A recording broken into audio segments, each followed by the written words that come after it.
প্রিয় দর্শক, আপনারা যে যেখানে আছেন সবাইকে প্রীতি ও শুভেচ্ছা জানিয়ে নিউ ইয়র্ক থেকে আমি রতন তালুকদার লাইভ শুরু করছি। আজকের বিষয়বস্তু ঢাকায় ঘটে যাওয়া বিক্ষিপ্ত কয়েকটি ঘটনার উপর আলোকপাত করব। প্রথমত, আজকে বাংলাদেশে বেশ কয়েকটি ঘটনা ঘটেছে। তার প্রথম ঘটনা আপনাদেরকে বলতে চাই একটি বিষয় নিয়ে, সেটা হলো যে আমাদের দেশে ছাত্র সমাজ সবসময় সবকিছুতে একটি অগ্রণী ভূমিকা রাখে। অন্যায়ের প্রতিবাদ ছাত্র সমাজ সবার আগে করে, সবসময় করে। এটা আমাদের দেশে সেই ভাষা আন্দোলন থেকে সেই ছাত্রদের এই যে সচেতনতা থেকে যে ছাত্র আন্দোলন যেভাবে গড়ে উঠে, যে অনেকগুলি আন্দোলন তো আমাদের দেশে হয়েছে। সর্বোপরি স্বাধীনতা আন্দোলন, 69-এর গণ অভ্যুত্থান, সেখানে ছাত্র সমাজের ভূমিকা ছিল, স্বৈরাচার এরশাদ বিরোধী আন্দোলনের ভূমিকা ছিল, সবকিছুই ছিল। তো সেই হিসাবে যেমন আমাদের দেশে আজকের ঘটনাটা শুধু বলতে চাই, সেটা হলো যে আপনারা জানেন যে ছাত্র দলের একজন কর্মী বা বিশ্ববিদ্যালয়ের একজন নেতা, তাকে হত্যা করা হয়েছে। হত্যা তো বাংলাদেশে প্রতিদিনই হয়। বাংলাদেশের 54,000 বর্গ মাইলের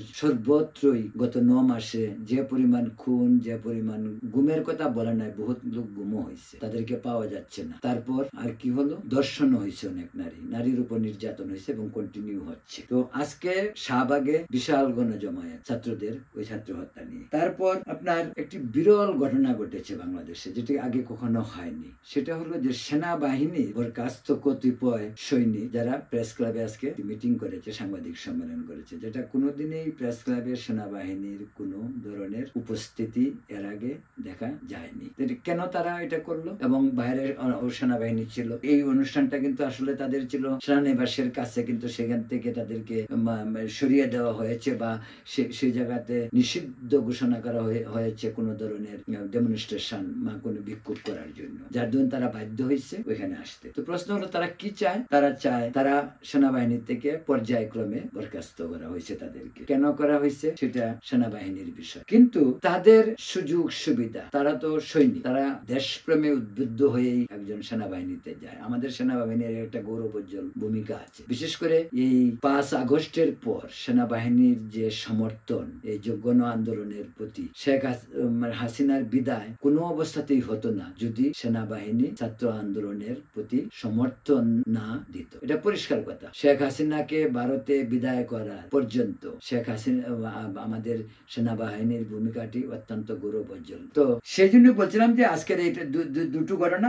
আজকে আরেকটি ঘটনা, ওই টেকনিক্যাল কলেজের শিক্ষার্থীদের তাদের দাবি দাওয়া নিয়ে তাদের বিশাল বিক্ষোভ। সর্বোপরি আমাদের নগর ভবনেও আজকে অনেক ঘটনা ঘটেছে, যেটা শোনা যাচ্ছে যে সেখানে বিশাল জমায়েত। তো দর্শক, বলছিলাম যে এই সবগুলি জিনিসের সঙ্গে দেশের আইন শৃঙ্খলা জড়িত, বা এই ঘটনাগুলি কেন ঘটে? দেশে একটি সরকার আছে, সরকারের তো এই বিষয়গুলো জানার কথা। সরকার তো এই সমস্ত সরকারের দমন নীতি অন্যায় ভাবে যেটা অসমালোচিত। আবার কোন বিষয়ে সরকার হস্তক্ষেপ করবে না, দড়ি মাছ না চুই পানি, এই অবস্থায় থাকবে। আর দেশ একটা উত্তাল আন্দোলন বা বিভিন্ন জায়গায়, যেমনটি বললাম যে এখানে ছাত্রদের আন্দোলন, এখানে সেনাবাহিনীর অবসরপ্রাপ্ত বা বরখাস্ত হওয়া যে সমস্ত সৈনিকদের নিয়ে প্রেস ক্লাবে মিটিং, বা টেকনিক্যাল ছাত্রদের যে বা যা নগর ভবনের যে ধরনের আন্দোলন, সেই সমস্ত আন্দোলনের কি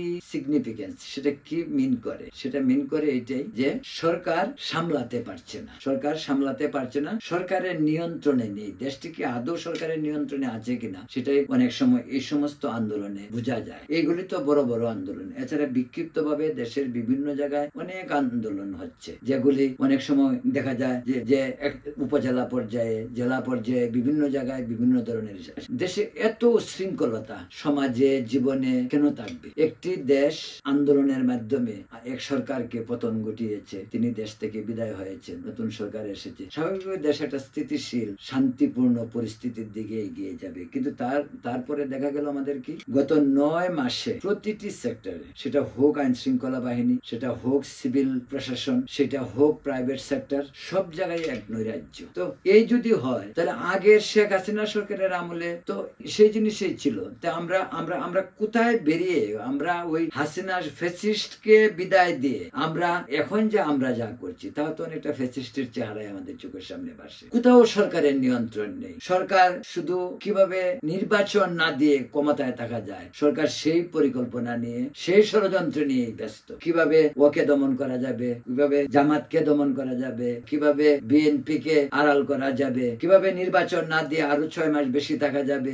আজকেও প্রধান আমাদের ডক্টর ইউনূস ইকোনমিক্স এর সঙ্গে এক সাক্ষাৎকারে তিনি কি বলছেন ডিসেম্বর জুনের ভিতরে হবে, আবার বলছেন ডিসেম্বর আবার জুন। উনি 9 মাস হলো এখনো উনি বলতে পারেন না সঠিক যে নির্বাচন কবে হবে। উনি কেন বলতে পারতেছেন না? ওনার তো পরিষ্কার করে বলা উচিত। জাতির উদ্দেশ্যে একাধিকবার ভাষণ দিলেন, একবারও তিনি স্পষ্ট করে বললেন না। এখনো তিনি বলতেছেন, আজ অব্দিও তিনি বলেন নাই যে নির্বাচন জুনে হবে। সেটারও তো গ্যারেন্টি জুনে হবে, ডেট দেওয়া হোক, বলা হোক জুনের 10 তারিখ, জুনের 25 তারিখ, হোয়াটএভার। আর জুন নির্বাচনের জন্য উপযুক্ত মাস না। তবুও আমি মনে করি সরকার যে ধরনের তাল বাহানা শুরু করেছে, তারা যদি জুনেই দিতে চায় নির্বাচন জুনেই হোক। তারপরেও নির্বাচনটা হোক, নির্বাচনটা হওয়া প্রয়োজন। দেশে একটি অনির্বাচিত সরকার দীর্ঘদিন থাকলে এই অনির্বাচিত সরকারটিও স্বৈরাচারী সরকার, ফ্যাসিস্ট সরকার হইতে বাধ্য। এবং আমাদের ডক্টর ইউনূস সরকার ইতিমধ্যেই সেই রাস্তাতেই হাঁটছে বলে মানুষ বলছে, আমাদের কাছে মনে হচ্ছে। তাই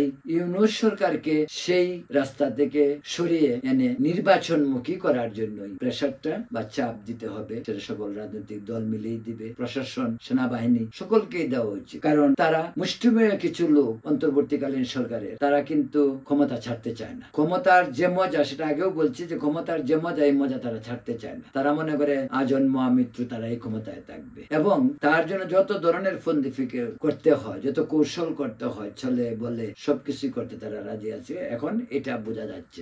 আমি এও বলি, আপনাদের বলতে চাই, আমার কাছে যেটা মনে হয়, জুনেও ইলেকশন হবে না, ওরা জুনেও ইলেকশন দিবে না। জুনের আগে 2 মাস আগে বলবে দেশের আবহাওয়া খারাপ থাকে, বর্ষা, বন্যা হইতে পারে, এই সমস্ত বিভিন্ন অজুহাত দিয়ে বলবে। পরে আবার ডিসেম্বরের মাঝে হবে। অথবা এখনই তারা যে গান গাইতেছে, সে তারা আর দীর্ঘদিন ক্ষমতায় থাকতে চায়, 5 বছর থাকতে চায়, এই নমুনা মনে হয় যে তারা আরো দীর্ঘদিন ক্ষমতায় থাকতে চায়। সেটা পরিষ্কার হয়ে গেছে। এখন তারা শুধু অজুহাত করছে। তা আমার মনে হয় এই বিষয়টাই এখন মানুষকে এবং দেশের রাজনৈতিক দলগুলিকে ওই জিনিসটাই ফাইন্ড আউট করা দরকার। আসলে কি এই সরকার নির্বাচন দিতে চায় না চায় না, সেটা বলতে হবে। আজকে অবশ্য বিএনপির অনেক নেতারা অনেক কড়া কথা বলছে। বিএনপির একজন বলছে যে আপনারা কি চান যে বিক্ষোভ মিছিল এসব যমুনার অভিমুখে রওনা হোক, বা এই ধরনের কথাবার্তা, যে রাজনৈতিক কথাবার্তা, যেভাবে রাজনৈতিক হুমকি টুমকি দেওয়া হয়, এগুলি বলা হচ্ছে। কিন্তু এগুলো তো আগে বিএনপি বলে না, এখন বলছে। দিন যত যাচ্ছে আরো বলবে, অন্যরাও বলবে। আওয়ামী লীগ নিষিদ্ধ বা আওয়ামী লীগ কার্যক্রম বন্ধ,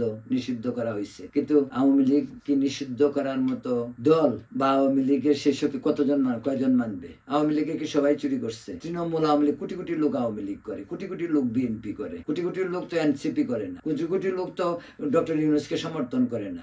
এনসিপি তো ডক্টর ইউনূসেরই দল। উনি করুক না ইলেকশন, উনি তো আগেও রাজনৈতিক দল করতে চেয়েছিলেন, ব্যর্থ হয়ে চলে গেছেন। যাই হোক, প্রিয় দর্শক, যেটা বলছি যে সেটা হলো যে দেশের ওভারঅল এভরি সেক্টর, আপনি স্টুডেন্ট বলেন, শ্রমিক বলেন, মানে আপনি কৃষক বলেন, কৃষকের আজকে দ্রব্যমূল্য যতটুকু কন্ট্রোল ছিল, দ্রব্যমূল্য এখন আবার বাড়তেছে, আরো বাড়বে। যে ভারতের বাণিজ্য ভাবে যে আমদানি রপ্তানি যে বন্ধ করছে, সেটার জন্য দেশের অর্থনৈতিক পরিস্থিতি আরো ভয়াবহ হইতে পারে। আমাদের দেশে তো এখন বেঁচে আছে আমাদের পয়সা। আমরা যারা বিদেশে থাকি, আমাদের পয়সায় দেশটি বেঁচে আছে। আজকে প্রবাসীরা পয়সা বন্ধ করুক, রেমিটেন্স বন্ধ হোক, এই সরকার রাস্তায় পাকিস্তানিদের মতো ভিক্ষা করতে হবে, এবং সেদিন খুব কাছেই আইসা পড়ছে হয়তো, সম্ভবত। আমাদের দেশটি এখন সিম্পলি চলছে আমরা যারা প্রবাসে থাকি আমাদের টাকায়। প্রবাসীরা যেদিন টাকা দেওয়া বন্ধ করবে, সেদিন তত্ত্বাবধায়ক সরকারের নামে যে অন্তর্বর্তীকালীন সরকার আমাদের দেশে চলছে, তারা হাতে বাটি নিয়ে ঘুরতে হবে। গ্যারান্টি দিয়ে বলতে পারি, দায়িত্ব নিয়ে বলছি, ওদের অবস্থা এরকম হবে যেরকম অবস্থা এখন পাকিস্তানের হয়েছে।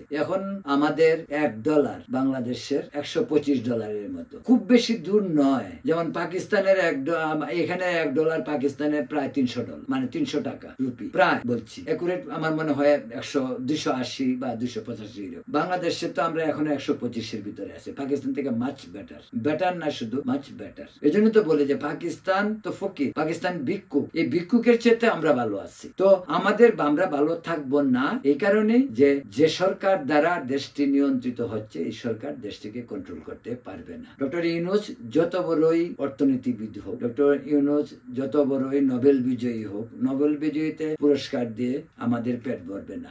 20 কোটি মানুষের অন্ন, বস্ত্র, বাসস্থানের চিকিৎসার নিশ্চয়তা দিবে না নোবেল প্রাইজ। আমাদের জন্য প্রয়োজন গণ জনমুখী একটি সরকার এবং সে একটি রাজনৈতিক সরকার। উড়ে এসে জুড়ে বসা কোন সরকার নয়। এই সরকারটি টোটাল উড়ে এসে জুড়ে বসছে এবং তারা বসছে, এখন তারা ঘুমাতে চায় এবং এরা যদি কুম্ভকর্ণের মতো ঘুমিয়ে থাকে আপনি অবাক হওয়ার কিছু নাই। ওরা চাইবে আগামী 4 বছর 5 বছর ওরা ক্ষমতায় থাকবে, তারা ক্ষমতা ছাড়বে না। এটাই হয়তো তারা মন স্থির করেছে এবং সেই প্রক্রিয়াতেই তারা হারছে। তো প্রিয় দর্শক, এটাই বলছিলেন যে দেশের সার্বিক পরিস্থিতি অত্যন্ত ভয়াবহ এবং সেটা আরো ভয়াবহ দিকে যাবে এবং সেটা হইতে পারে দেশে অরাজকতা, হইতে পারে দেশে অভাব অনটন, মানুষের দুর্ভোগ, আইন শৃঙ্খলার পরিস্থিতির আরো অবনতি, সব মিলিয়ে দেশের অবস্থাটি একেবারেই খাদের কিনারে। সেই জন্যই ডক্টর ইউনূসের অন্তর্বর্তীকালীন সরকার যত দ্রুত এসব সমস্যার কথা বুঝতে পারবে, যত দ্রুত তাদের শুভবুদ্ধির উদয় হবে, যত দ্রুত দেশে একটি নির্বাচন হবে, আমার মনে হয় দেশটি মহা প্রলয় থেকে বেঁচে যাবে। তো প্রিয় দর্শক, আজ এখানেই শেষ করছি। সম্ভব হলে আমার চ্যানেলটি সাবস্ক্রাইব করবেন। আপনারা ভালো থাকুন, সুস্থ থাকুন।